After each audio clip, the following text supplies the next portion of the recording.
ನಮಸ್ಕಾರ ಸ್ನೇಹಿತರೆ, ರಾಜ್ಯದ ಎಲ್ಲ ಗೃಹಲಕ್ಷ್ಮಿಯರಿಗೆ ಭರ್ಜರಿ ಗುಡ್ ನ್ಯೂಸ್. ಹೌದು, 21, 22, 23ನೇ ಕಂತಿನ ಹಣ ಬರಬೇಕಾಗಿದ್ದು, ಇದರ ಪೈಕಿ 6,000 ಹಣ ಆದರೂ ಜಮಾ ಮಾಡಲಿಕ್ಕೆ ಮುಂದಾಗಿದೆ ಸರ್ಕಾರ. ಇನ್ನೊಂದು ಇಂಪಾರ್ಟೆಂಟ್ ಮಾಹಿತಿ ಏನಪ್ಪಾ ಅಂದರೆ, ಇನ್ನು ಮುಂದೆ ರೇಷನ್ ಕಾರ್ಡ್ ಇದ್ದಂಥವರಿಗೆ ಅಕ್ಕಿ ಸಿಗೋದಿಲ್ವಂತೆ. ಹೌದು ಸ್ನೇಹಿತರೆ, ನಿಜವಾದ ಮಾಹಿತಿ. ನಿಮ್ಮ ಹತ್ರ ರೇಷನ್ ಕಾರ್ಡ್ ಇದ್ರೂ ಸಹಿತ ನಿಮಗೆ ಅಕ್ಕಿ ಸಿಗೋದಿಲ್ಲ. ನೀವು ಎಲಿಜಿಬಲ್ ಇದ್ದೀರಿ, ಆದರೂ ಸಹಿತ ನಿಮಗೆ ಅಕ್ಕಿ ಸಿಗೋದಿಲ್ಲ. ಸ್ವತಃ ಇದು ಸರ್ಕಾರದಿಂದ ಬಂದಿರತಕ್ಕಂತಹ ಮಾಹಿತಿ. ಹಾಗಾದ್ರೆ ಬನ್ನಿ, ಏನಿದು ವಿಷಯ, ಪ್ರತಿಯೊಂದು ಮಾಹಿತಿಯನ್ನ ಎಲ್ಲ ಕೂಡ ನಾನು ನಿಮಗೆ ತಿಳಿಸ್ಕೊಡ್ತಾ ಇದ್ದೀನಿ. ಸೊ ನಿಮ್ಮ ಮುಂದೆ ಇಡ್ತಾ ಇದ್ದೀನಿ. ಆದಷ್ಟು ವಿಡಿಯೋನ ಕೊನೆವರೆಗೂ ವಾಚ್ ಮಾಡಲಿಕ್ಕೆ ಟ್ರೈ ಮಾಡಿ. ಚಾನಲ್ಗೆ ಸಬ್ಸ್ಕ್ರೈಬ್ ಮಾಡಲಿಲ್ಲ ಅಂದ್ರೆ ಸಬ್ಸ್ಕ್ರೈಬ್ ಮಾಡಿಕೊಂಡು ನೋಟಿಫಿಕೇಶನ್ ಆಲ್ ಅಂತ ಸೆಟ್ ಮಾಡಿ ನೇರವಾಗಿ ಟಾಪಿಕ್ಗೆ ಬರೋಣ.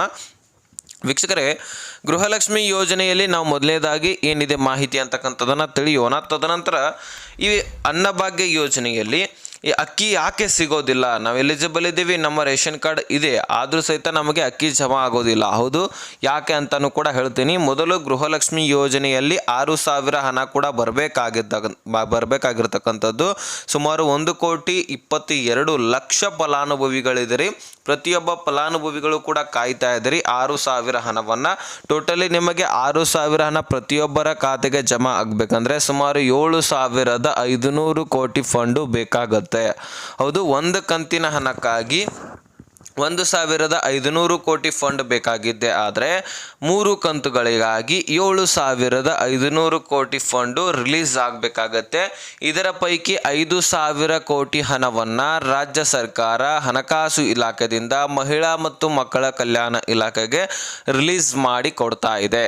ಹೌದು, ನಿಜವಾಗಿರ್ತಕ್ಕಂತಹ ಮಾಹಿತಿ. ಮಹಿಳಾ ಮತ್ತು ಮಕ್ಕಳ ಕಲ್ಯಾಣ ಇಲಾಖೆಗೆ ಈಗಾಗಲೇ 5,000 ಕೋಟಿ ಹಣ ಬರಲಾಗಿದ್ದು, ಅದರ ಪೈಕಿ 2,500 ಕೋಟಿ ಫಂಡನ್ನು ಈಗಾಗಲೇ ಗ್ರಾಮ ಪಂಚಾಯಿತಿಗೆ ಕಳಿಸಿದಾರಂತೆ. 35 ತಾಲೂಕು ಗ್ರಾಮ ಪಂಚಾಯಿತಿಗಳಿಗೆ ಈಗಾಗಲೇ ಹೋಗಿದೆ ಅಂತೆ ದುಡ್ಡು. ಸೊ ಅಲ್ಲಿರ್ತಕ್ಕಂತಹ ಕೆಲಸ ಕಾರ್ಯಗಳನ್ನು ಮುಗಿಸ್ಕೊಂಡು ಮತ್ತೆ DBT ಟ್ರೆಜರಿಗಳ ಮುಖಾಂತರ ಬ್ಯಾಂಕ್ಗಳ ಅಪ್ಡೇಟ್ ಮಾಡಿಕೊಂಡು ನಿಮ್ಮ ಎಲ್ಲರ ಖಾತೆಗೆ ಹಣ ಜಮಾ ಮಾಡ್ತಕ್ಕಂತಹ ಪ್ರಕ್ರಿಯೆ ಪ್ರಾರಂಭವಾಗ್ತಾ ಇದೆ ಅಂತೆ. ಹಾಗಾದರೆ ಅಷ್ಟು ಮಾಡಿದ್ದೆ ಆದರೆ ನಿಮ್ಮ ಖಾತೆಗಳಿಗೆ ಜಮಾ ಮಾಡೋದು ಬಾಕಿ ಮಾತ್ರ. ಅದನ್ನು ಈಗ ಪ್ರಾರಂಭಿಸಲಾಗ್ತಾ ಇದೆ. ತಾಂತ್ರಿಕ ದೋಷನೂ ಕೂಡ ಇಲ್ಲ, ಯಾವುದೇ ದೋಷನೂ ಕೂಡ ಇಲ್ಲ, ಯಾವುದೇ ಪ್ರಾಬ್ಲಮ್ ಇಲ್ಲ. ಅದನ್ನೆಲ್ಲನೂ ಕೂಡ ನಾವು ಸರಿಪಡಿಸ್ಕೊಂಡಿದ್ದೀವಿ. ಹಾಗಾಗಿ ಯಾವ ಮಹಿಳೆಯರು ಕೂಡ ತಲೆ ಕೆಡಿಸ್ಕೊಳ್ಳುವಂತಹ ಅವಶ್ಯಕತೆ ಇಲ್ಲ ಅಂತ ಹೇಳ್ಬಿಟ್ಟು ಸ್ವತಃ ಲಕ್ಷ್ಮೀ ಹೆಬ್ಬಾಳ್ಕರ್ ಮೇಡಮ್ ಅವರೇ ಹೇಳಿದ್ದಾರೆ. ಹಾಗಾದರೆ ನಿಮ್ಮ ಖಾತೆಗಳಿಗೆ ಹಣ ಯಾವಾಗ ಬರುತ್ತೆ ಅಂತ ಕಾಯ್ತಾ ಇದ್ದೀರಿ. ಸೊ ತಲೆ ಕೆಡಿಸ್ಕೊಳ್ಬೇಡಿ, ನಿಮ್ಮ ಖಾತೆಗಳಿಗೆ ಡೆಫಿನೆಟ್ಲಿ ಹಣ ಜಮಾ ಆಗತ್ತೆ. ಈ ಒಂದು ವಾರದಲ್ಲಿ ಕ್ಲಿಯರ್ ಆಗತ್ತೆ ಅಂತಕ್ಕಂತಹ ಆಶ್ವಾಸನೆಯನ್ನು ಲಕ್ಷ್ಮೀ ಹೆಬ್ಬಾಳ್ಕರ್ ಅವರು ಕೊಟ್ಟಿದ್ದಾರೆ.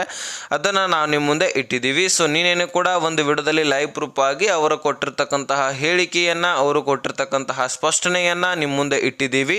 ಇನ್ನು ಗೃಹಲಕ್ಷ್ಮಿ ಯೋಜನೆಯ ಬಗ್ಗೆ ಕ್ಲಿಯರಿಟಿ ಸಿಕ್ಕಿದೆ ಅಂತ ಅಂದ್ಕೊಳ್ತೀನಿ. ಇನ್ನು ರೇಷನ್ ಕಾರ್ಡ್ ಇದ್ರೂ ಸಹಿತ ಅಕ್ಕಿ ಸಿಗೋದಿಲ್ಲ ಅಂತ ಹೇಳ್ತಾ ಇದ್ದಾರೆ ಬಹಳಷ್ಟು ಕಡೆ. ಹೌದು, ಅದು ನಿಜ. ನೀವು ಮಾಧ್ಯಮದಲ್ಲಿ ಈಗ ನೋಡಿರ್ಬೋದು, ರೇಷನ್ ಕಾರ್ಡ್ ನಿಮ್ಮ ಹತ್ರ ಇದೆ, ನೀವು ಎಲಿಜಿಬಲ್ ಇದ್ರಿ, ಆದರೂ ಸಹಿತ ರೇಷನ್ ಅಕ್ಕಿ ಸಿಗೋದಿಲ್ಲ. ಇದು ನಿಜವಾಗಿರ್ತಕ್ಕಂತಹ ಮಾಹಿತಿ. ಯಾಕೆ ಅಕ್ಕಿ ಸಿಗೋದಿಲ್ಲ? ನಾವು ಎಲಿಜಿಬಲ್ ಇದ್ದೀವಿ, ನಮ್ಮ ರೇಷನ್ ಕಾರ್ಡ್ ಕೂಡ ಇದೆ, ಗೃಹಲಕ್ಷ್ಮಿ ಹಣ ಸಿಗ್ತಾ ಇದೆ, ನಾವು ಅದಕ್ಕೆ ಸಂಬಂಧಪಟ್ಟಂತಹ ಎಲ್ಲ ಯೋಜನೆಗಳು ಸಿಗ್ತಾ ಇದೆ, ಆದರೆ ಅಕ್ಕಿ ಯಾಕೆ ಸಿಗೋದಿಲ್ಲ ಅಂತ ನೀವು ಕೇಳ್ಬೋದು. ಸಹಜವಾಗಿ ಈ ಕ್ವಶನ್ ಉಂಟಾಗತ್ತೆ. ಇದಕ್ಕೆ ಮುಖ್ಯವಾದ ಕಾರಣ ಕೂಡ ಇದೆ. ಹೌದು, ರಾಜ್ಯ ಸರ್ಕಾರ ಈಗಾಗಲೇ ನಿಮಗೆ ಅಕ್ಕಿಯನ್ನು ಕೊಡಬೇಕಂದ್ರೆ ಕೇಂದ್ರ ಸರ್ಕಾರದಿಂದ 5 kg ಅಕ್ಕಿ ಕೊಡ್ತಾ ಇದೆ, ತನ್ನ ಕಡೆಯಿಂದ 5 kg ಅಕ್ಕಿ ಕೊಡ್ತಾ ಇದೆ. ಹೌದು, 5 kg ಕೇಂದ್ರ ಸರ್ಕಾರದಿಂದ ಬರ್ತಾ ಇದ್ದರೆ ಇನ್ನು 5 kg ಅಕ್ಕಿ ಅನ್ನಭಾಗ್ಯ ಯೋಜನೆಯ ಮುಖಾಂತರ ನಿಮಗೆ ರಾಜ್ಯ ಸರ್ಕಾರದಿಂದ ದೊರಕ್ತಾ ಇದೆ. ಆ ಅಕ್ಕಿ ನ್ಯಾಯಬೆಲೆ ಅಂಗಡಿಗೆ ಬಂದು ತಲುಪಬೇಕಂದ್ರೆ ಯಾವ ರೀತಿಯಾಗಿ ಬಂದು ತಲುಪತ್ತೆ? ಅದಕ್ಕೆ ಮುಖ್ಯವಾಗಿ ಟ್ರಕ್ಗಳ ವ್ಯವಸ್ಥೆ ಬೇಕು. ಸಾರಿಗೆ ಇಲಾಖೆ ಟ್ರಕ್ಗಳು ಒಂದು ವ್ಯವಸ್ಥೆ ಇದ್ದರೆ ಮಾತ್ರ ಅಲ್ಲಿಂದ ಇಲ್ಲಿಯವರೆಗೂ ಕೂಡ ಅಕ್ಕಿಯನ್ನು ತಂದು ಸರಬರಾಜು ಮಾಡಲಿಕ್ಕೆ ಸಾಧ್ಯ. ಆ ಸರಬರಾಜು ಮಾಡುವಂತಹ ಟ್ರಕ್ಗಳ ಮಾಲೀಕರಿಗೆ, ಆ ಮಾಲೀಕನ ಅಧ್ಯಕ್ಷರಿಗೆ ದುಡ್ಡು ಇನ್ನೂ ಕೊಟ್ಟಿಲ್ಲ ಅಂತ ಸರ್ಕಾರ. ಹೌದು, ಫೆಬ್ರವರಿ 24ನೇ ತಾರೀಕು ಹಿಡ್ಕೊಂಡು ಇಲ್ಲಿವರೆಗೂ ಕೂಡ ದುಡ್ಡನ್ನು ಕೊಟ್ಟಿಲ್ವಂತೆ.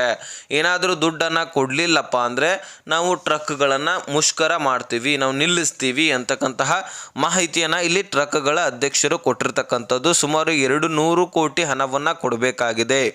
ಹೌದು, 200 ಕೋಟಿ ಹಣವನ್ನು ಕೊಟ್ಟರೆ ಮಾತ್ರ ನಾವು ಮುಷ್ಕರವನ್ನು ನಿಲ್ಲಿಸ್ತೀವಿ, ನಾವು ಮತ್ತೆ ಟ್ರಕ್ಗಳನ್ನು ಓಡಾಡಿಸ್ಲಿಕ್ಕೆ ಪ್ರಾರಂಭಿಸ್ತೀವಿ ಅಂತ ಹೇಳಿದ್ದಾರೆ.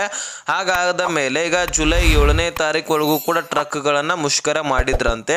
ತದನಂತರ ಆಹಾರ ಇಲಾಖೆ ಸಚಿವರು ಸ್ವಲ್ಪ ಮಾತುಕತೆ ಮಾಡಿ ಅವರಿಗೆ ಒಂದು ಹೇಳಿಕೆಯನ್ನು ಕೊಟ್ಟಿದ್ರು, ಇದೇ ಜುಲೈಯಲ್ಲಿ ನಾವು ಕ್ಲಿಯರ್ ಮಾಡ್ತೀವಿ, ಸೊ ಕ್ಲಿಯರ್ ಮಾಡ್ತೀವಿ, ತಲೆ ಕೆಡಿಸ್ಕೊಳ್ಬೇಡಿ, ನೀವು ಟ್ರಕ್ಗಳನ್ನು ಪ್ರಾರಂಭಿಸಿರಿ, ಈ ಒಂದು ಮುಷ್ಕರವನ್ನು ನಿಲ್ಲಿಸಬೇಡಿ ಅಂತ ನಿಲ್ಲಿಸಿರಿ, ಈಗಾಗಲೇ ನಿಲ್ಲಿಸಿ ಏನು ಪ್ರಾರಂಭಿಸಿದಾರಲ್ಲ ಮುಷ್ಕರವನ್ನು ಅದನ್ನು ನಿಲ್ಲಿಸಿಬಿಡಿ ಅಂತ ಬೇಡಿಕೆಯನ್ನು ಇಟ್ಟರು. ಹಾಗಾದ ತಕ್ಷಣ ಅದಕ್ಕೆ ಒಪ್ಕೊಂಡು ಅಧ್ಯಕ್ಷರು ಈಗ ಪ್ರಾರಂಭಿಸಲಾಗಿದೆ.